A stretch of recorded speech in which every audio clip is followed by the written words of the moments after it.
మహేష్ గారు, పవన్ కళ్యాణ్ గారు రేణు దేశాయిని పెళ్లి చేసుకున్నారు. సో వాళ్ళది అసలుకి లవ్ మ్యారేజ్ కాదు. అంతకుముందు వేరే మూవీలో వేరే హీరోయిన్తో ఎఫ్ఐఆర్ ఉంది అనేది ఒక రూమర్ నడుస్తుంది. అసలు ఇది ఎంతవరకు నిజమో ఏంటి? వేరే హీరోయిన్‌తో ఎఫ్ఐఆర్ ఏం కాదు. 'బద్రీ' సినిమాలో రేణుదేశాయ్ ఫస్ట్ మూవీ ఆమెది. అంతకుముందు ఎస్టాబ్లిష్డ్ హీరోయిన్ బాలీవుడ్‌లో అమీషా పటేల్ ఇంకో హీరోయిన్ అందులో. ఈయన షూటింగ్ టైంలో అమీషా పటేల్‌కి ప్రపోజ్ చేసి ఏదో గిఫ్ట్లు ఇస్తే ఆమె మళ్ళీ రిటర్న్ ఇచ్చింది. యాక్సెప్ట్ చేయలేదని ఒక టాక్ అయితే ఉంది. అది అంటే మనం ఆ సినిమా షూటింగ్ తర్వాత నుంచి ఇప్పటికి చాలా సందర్భాల్లో అది విన్నాం. 'ఖుషి' మూవీలోనే కాదండి, 'బద్రీ' సినిమా. రైట్. 'బద్రీ' సినిమాలో 'ఖుషీలో' భూమిక. దీనిలో ఇది అప్పటి నుంచే అది టాకు రూమర్ నడుస్తూనే ఉంది. ఇప్పటికీ నడుస్తుంది. కానీ ఆ సందర్భంగా ఆమె రిజెక్ట్ చేసినందుకు ఆమె మీద కసితో రేణు దేశాయ్ గారిని పెళ్లి చేసుకున్నాడు అని చెప్పి రీసెంట్గా ఆయన డైరెక్టర్ గీతాకృష్ణ గారు ఇక్కడ ఇంటర్వ్యూలో అనటం జరిగింది. దీనికి ఏంటంటే గీతాకృష్ణ గారికి రేణు దేశాయ్ బాగా పరిచయం అంతకుముందే, సినిమాల్లోకి రాకముందే. అసలు బాంబేలో ఎప్పుడో ఈయన హీరోయిన్ల కోసం ఆయన చూస్తున్న టైంలో ఈ వీళ్ళు కాస్టింగ్ వాళ్ళు ఉంటారు కదా, వాళ్ళ దగ్గర నుంచి ఆమె ఫోటో ఈయన దగ్గరికి వచ్చింది. ఈ అమ్మాయి బాగుంది అని ఈయన సెలెక్ట్ చేసుకొని సినిమా తీయటానికి హీరోయిన్గా పెట్టుకుందాం అనుకున్న టైంలో వాళ్ళు ఎవరైతే ఆమెను సజెస్ట్ చేశారో వాళ్ళే వద్దు ఆమె మీకు వర్కౌట్ అవుతుందని చెప్పి ఆపేశారు. ఎందుకు తర్వాత వాళ్ళకి ఏమున్న ఉద్దేశంతో నేను ఆ విషయం వదిలేశాను. తర్వాత నాకు 'బద్రీ' సినిమాలో యాక్ట్ చేసిన తర్వాత మూవీస్ చేస్తూ ఇక్కడ నాకు మన బేగంపేటలో హోటల్ ఒకటి ఉంది, మన ఎయిర్పోర్ట్ అనుకొని. ఆ హోటల్లో కలిసింది నాకు. కలిసినప్పుడు అప్పుడు ఈ మ్యారేజ్ ప్రపోజ్ కూడా నాకు చెప్పింది, ఇట్లా పవన్ కళ్యాణ్ని చేసుకోబోతున్నాను ఇదని.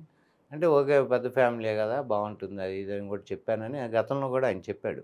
అయితే ఆమె మీద అమీషా పటేల్ మీద ఉన్న ఆ కోపంతో కోపం అంటే ఆయన రిజెక్ట్ చేసింది కదా, ఆ కోపంతో అదే టైంలో అదే సందర్భంలో ఏమని చేసుకున్నాడు అంటారు. కానీ ఏమనైతే అప్పుడు పెళ్లి చేసుకోలేదు ఈయన. 'బద్రీ' సినిమా వచ్చి మనకి ఎప్పుడు 2000 ఇయర్ అప్పుడు వచ్చింది. దాని షూటింగ్ టైంలో ఇది జరిగింది అంటారు. కానీ రేణు దేశాయ్ గారిని నేను పెళ్లి చేసుకుంది 2008లో. అంటే అప్పటికి 2 పిల్లలు పుట్టారు, అఖీరానందనను ఇంకో అమ్మాయి తర్వాత ఆద్య. వాళ్ళు పుట్టిన తర్వాత చేసుకున్నాడు 2008లో. అది కూడా ఎందుకంటే ప్రజారాజ్యం పార్టీ పెట్టడానికి ముందు పొలిటికల్గా ఇటువంటిది పెళ్లి చేసుకోకుండా సహజీవనం చేసి పిల్లల్ని కన్నాడు అనేది ఒకటి వస్తుంది. దీంతో ముందు జాగ్రత్తగా అప్పుడు పెళ్లి చేసుకున్నాడు. కానీ ముందు నుంచి ఆ టైం నుంచి ఆమెని రేణు దేశాయ్ని ఆయన సహజీవనం చేశాడు ఆమెతో. మధ్యలో ఆమె ఈయన లైఫ్లోకి ఎప్పుడైతే వచ్చిందో ఆ తర్వాతే ఈయనకి డౌన్ఫాల్ బిగిన్ అయింది. ఆ తర్వాత వచ్చిన మూవీస్ కూడా అన్నీ ఫ్లాప్ అవటం ఇవి జరిగినాయి అని మన చిరంజీవి ఫ్యామిలీ కానీ వీళ్ళు కానీ కూడా రేణు దేశాయ్ కొంచెం దూరంగానే ఉన్నారు అప్పుడు చాలా కాలం. పెళ్ళి ఎప్పుడైతే 2008లో పెళ్లి చేసుకున్నారో, వీళ్ళు పొలిటికల్ ఎంట్రీ ఇచ్చారో ప్రజారాజ్యం పార్టీ పెట్టిన తర్వాత, అప్పుడు ఏంటంటే ఈ డీవియేషన్లు లేకపోతే రేణు దేశాన్ని కలుపుకోకుండా పోవటం ఇటువంటివి ఉంటే జనంలో వేరేగా ఇది వెళ్తుందని ఉద్దేశం. అప్పటి నుంచి ఆమెను కలుపుకున్నారు. అంటే ఇప్పుడు ఒక టాపిక్ వచ్చింది కాబట్టి చెప్తున్నానండి. మీరు ఇప్పుడు 3 పెళ్ళిళ్ళు చేసుకున్నాడు అనేది మీరు హైలైట్ చేస్తున్నారు. అంటే హైలైట్ అంటే పొలిటికల్గా కానీ అంతకు ముందు కూడా జగన్మోహన్ రెడ్డి గారు గవర్నమెంట్లో ఉన్నప్పుడు ఎక్కువగా అది అన్నారు అనేది అది వాస్తవంగా కొన్ని సోషల్ మీడియాలో కావచ్చు ఏదైనా నడుస్తూ వచ్చింది. అదేవిధంగా మొన్న షర్మిల అండ్ వైఎస్ జగన్మోహన్ రెడ్డి గారి ఇద్దరిది విడిపోతున్నారు అనేది చంద్రబాబు హైలైట్ చేస్తున్నారు అనేది వచ్చింది. దాన్ని ఏ విధంగా చూడొచ్చు అంటే ఈ ఇష్యూ మీద? అంటే ఇప్పుడు పవన్ కళ్యాణ్ గారి పెళ్ళిళ్ళకి జగన్మోహన్ రెడ్డి షర్మిల అన్నా చెల్లెళ్ళు, ఈయనేమో పెళ్ళిళ్ళు ఇష్యూ, రెండు చాలా డిఫరెన్స్ ఉంది. అంటే ఈ రెండు కంపేర్ చేసి మాట్లాడటం అనేది అసలు కరెక్ట్ కాదు. ఎవడు మాట్లాడినా ఇదేంటంటే అన్నా చెల్లెళ్ళు సొంత కుటుంబం, ఇది ఈయన పెళ్ళిళ్ళు చేసుకున్న విషయం.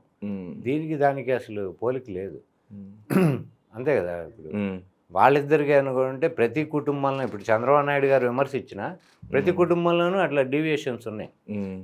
ఇప్పుడు చంద్రబాబు నాయుడు గారి తమ్ముడి అవును. విషయంలో ఈ రీసెంట్గా ఆయన చనిపోయారు. అవును. మరి చంద్రబాబు నాయుడు గారు రామూర్తి నాయుడు గారు కలిసి ఉన్నది మనం ఎక్కడ చూడలే. అవును. ఆయన నేను ఎదగనివ్వలేదు. అసలు గొలుసులతోటి కట్టేశారనేది కూడా గొలుసులతో ఆయన చాలా లాస్ట్లో ఆయనకి సైకిక్ ప్రాబ్లం వచ్చి గొలుసులతో కట్టేసి చాలా కాలం ఆయన అట్లానే ఉంచారు.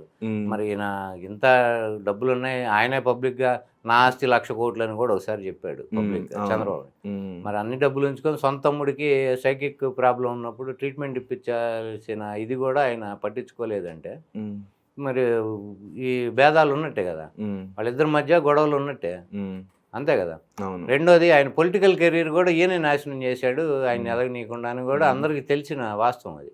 అట్లా ప్రతి కుటుంబంలో ఉన్నాయి. ఇప్పుడు ఎన్టీ రామారావు గారిని పదవి దింపడంలో ఆయన కొడుకులు కూడా ఉన్నారు కదా, బాలకృష్ణ, హరికృష్ణ, వీళ్ళందరూ, పురంధరేశ్వరి, వీళ్ళందరూ, దగ్గుబాటి వెంకటేశ్వరరావు అల్లుడు, ఇంకో అల్లుడు, వీళ్ళందరూ కలిసి కుటుంబ సభ్యులందరూ కలిసే కదా సొంత తండ్రిని మామని కలిసి దింపింది.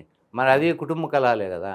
ఎందుకు కుటుంబ కలహం అంటే ఎన్టీ రామారావు లక్ష్మీభారతి గారిని చేసుకున్నాడని, ఆ వయసులో ఇంకో పెళ్లి చేసుకున్నాడని వీళ్ళందరూ ఆయనకి అగనెస్ట్గా ఆయన పదవిలోంచి దింపేశారు.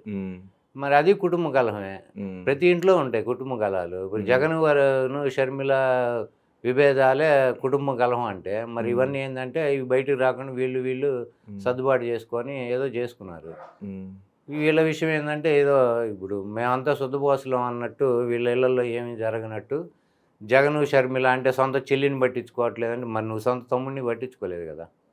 అట్లా సొంత తండ్రి కూడా పదవిచ్యుతుని చేసి ఆయన ఇంట్లో కూర్చోబెట్టి ఆయన చాలా మానసికంగా బాధపడి ఆ బాధతో ఆయన చనిపోవటం కూడా జరిగింది ఎన్టీ రామారావు గారు.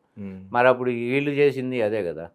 ఇప్పుడు పవన్ కళ్యాణ్ రేణు దేశాయిని ఇష్టంగా పెళ్లి చేసుకోలేదు అనేది ఇది వాస్తవం అంటారా, అవాస్తవం అంటారా? అంటే ఇది గీతాకృష్ణ గారు అన్నారు, వాళ్ళు ఇష్టపడి చేసుకున్నారా లేకపోతే కష్టం వచ్చి చేసుకున్నారా అనేది వాళ్ళిద్దరికి తెలియదు. పవన్ కళ్యాణ్ రేణు దేశాయ్ అయినా ఇప్పుడు ఈ స్టేట్మెంట్ ఇప్పుడు ఇవ్వటం అనేది తప్పు. ఆయన గీతాకృష్ణ సీనియర్ డైరెక్టర్, ఆయన చెప్పాడు కానీ ఇది ఇప్పుడు ఒక రకంగా ఈ మాట అంటే రేణు దేశాయిని అవమానించిన. ఎందుకంటే ఆమె అయితే ఇష్టపడే పెళ్లి చేసుకుంది అతన్ని, ఆమె జీవితం అంటే ఏదో వేరే వాళ్ళ మీద పగతో నిన్ను చేసుకున్నాడు పవన్ కళ్యాణ్ అనే మాట అంటే మనం ఆమెని మనం కించపరిచినట్టు. కాబట్టి ఎవడు మాట్లాడినా అది కరెక్ట్ కాదు. అది ఇన్ని సంవత్సరాల తర్వాత ఇప్పుడు డైవర్స్ అయ్యి ఆమె జీవితం గడుపుతూ ఆమె ఎవరి జోలికి వెళ్లకుండా చాలా పద్ధతిగా ఆమె దోవన ఆమె పిల్లల్ని పెంచుకుంటూ ఉంది.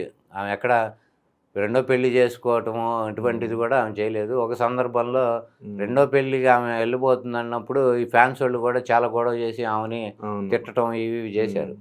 అప్పుడు మాత్రం ఒకసారి ఆమె పబ్లిక్గా స్టేట్మెంట్ ఇచ్చింది, ఇంటర్వ్యూలో కూడా చెప్పింది.